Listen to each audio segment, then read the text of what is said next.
the face of a troubled young person, trying to make some kind of sense of all of their burdens, struggling inside of it, up against so many things. It's not just what to wear today, it's not what's brought to play.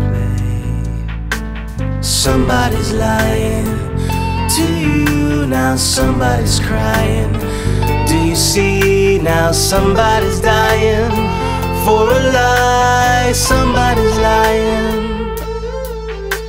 A knife, a gun, a murder, just look the other way. But you won't like the outcome, it's a high.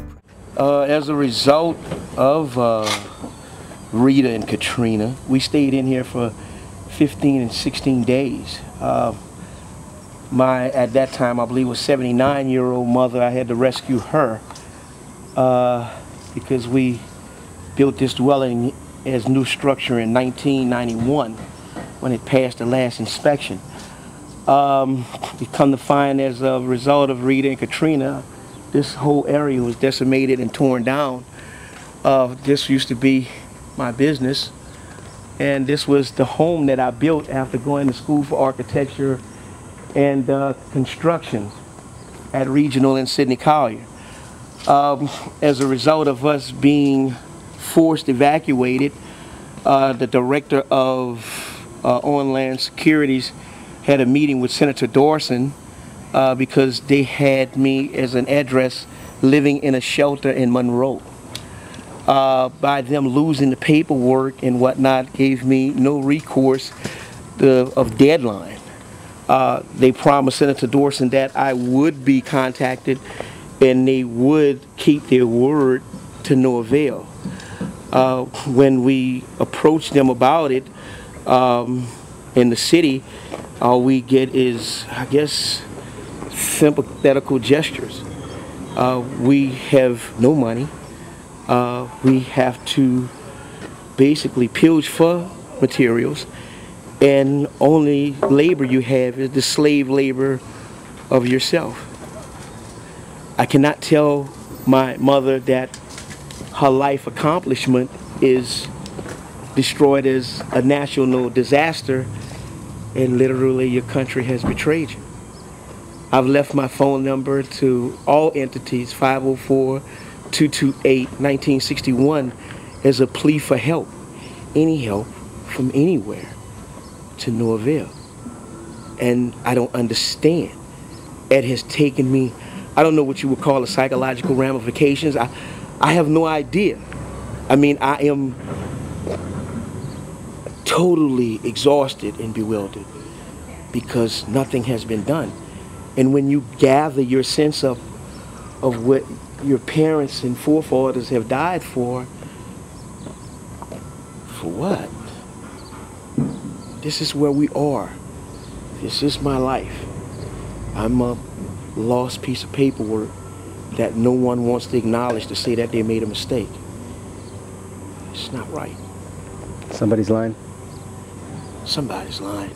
I'm Andrew Ryan from Wichita, Kansas. Great move. I work with Catholic Charities all the time, but I have a couple days off. So I'm working with Fletcher here on this house. I just met him on Monday, actually. Told me his story, expressed his need, and trying to help.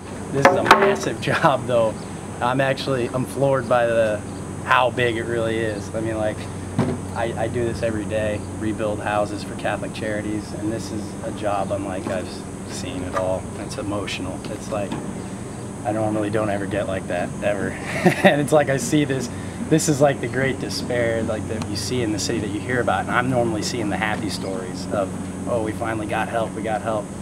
And this is the case of, sometimes you can't get help, and I'm hoping that we can get them on Catholic Charities bill, where we can help them, because I don't even know what just two people can do on something like this, and I'm trying to figure out solutions for that, trying to think about that. I don't know how it goes. I'm gonna be here for a little while more today. I have a million other projects, but Pretty much I just got in this by chance, and you know, you see someone who needs help, and he obviously needs help, and just trying to do it. Just graduated from college in December, came right down, because this place is an amazing place. It is an amazing place, but it needs a lot of help, so it just seemed right. When you said you graduated this year? I graduated in December. So how long have you been in New Orleans? I've been in New Orleans since January. Since January. And what have you seen as an outsider coming in since January? What would you want to tell the world what's really happening here?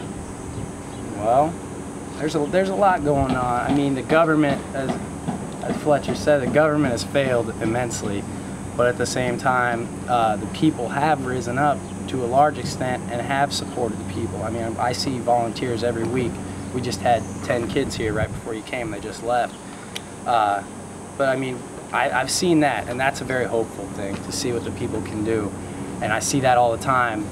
But at the same time, there's people like Fletcher here who have been lost somewhere in the shuffle, like you said, and it's a very emotional thing to think about, because I haven't seen that maybe until today. I had heard about it, and I was thinking, I see Catholic Charities and all the people we help, and now this is a whole different ball game when you get people who haven't gotten in touch with the organizations, because there's a lot of organizations doing good work, but you can't do everyone. You can't help every single person with those organizations. That's the government's role, I guess, you know. And so I guess it's just, no matter how much good work is being done, there's still people falling through the cracks and being forgotten, and that's a horrible, sad thing. 'Cause I'm a hopeful person, always hopeful, always, you know. I believe that it's all going to work out, and I believe it's going to work out for you, Will. I do, but I do believe it. But I don't know where it's going to come from. I don't know how it's going to work out, but I'm just trying to figure out where that's going to come from, where the help, because I'm only one man, and I work a lot already, 50 hours a week, and there's only so much I can do. Let me ask you this. You are 23. Katrina happened how many years ago? Almost exactly 3. Almost 3 years ago. So when you were 20, this happened, and here you are coming 3 years later to see this kind of destruction, this kind of hopelessness, this kind of forgotten situation. And yeah, you've acknowledged that there are people that have come down and have helped and given of their volunteer time, and you're putting in 50 hours. But there's a lot of unfinished cleanup. There's a lot of people that are still homeless.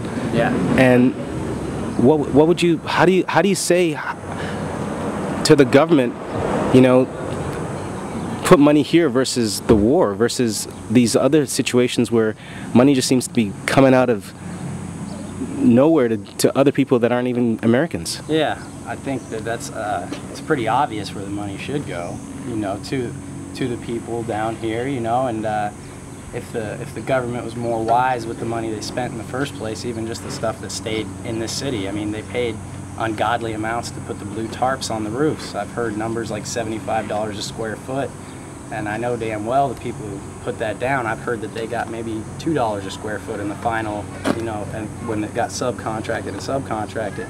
If you give all that money out to the people that they wasted on that, there's a lot of homes rebuilt, you know, that are sitting here like this today.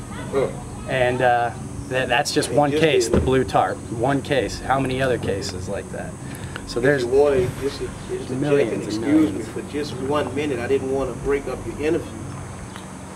FEMA, in their infinite wisdom, has found with the city that it was more advantageous to destroy your property as a hazardous waste opposed to give you the revenues to rebuild.